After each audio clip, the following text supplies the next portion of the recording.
Yung taong laging nasa tabi mo, kahit sa likod ng mga paulit-ulit mong kasalanan, alagaan mo yan. Nanalo ka na. Yung naiirita ka, dahil putak siya ng putak, paulit-ulit. Abiso yan, hindi yan problema. Ang problema dito, yung pagiging kampante mo, na akala mo lahat nasa ayon. Nagiging bulag, pipibingi ka sa mga sinasabi niya. Maniwala ka. Ikaw yung magiging problema. Dahil ikaw yung magiging nason sa relasyon. Yung sa tingin mo konting paliwanag lang kinabukasan, tahimik siya, wala siya sinasabi, okay na kayo. Umiiyak na sa gabi yan, hindi mo lang alam. Tinuturuan niya lang sarili niya na tibayan para huwag kang iwanan.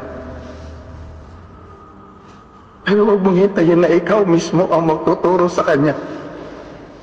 O paano ka bitawan? Alam mo yung masakit.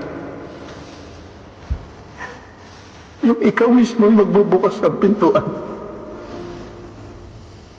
para makapasok ang ibang tao na magpupuno ng mga pagkukulang mo.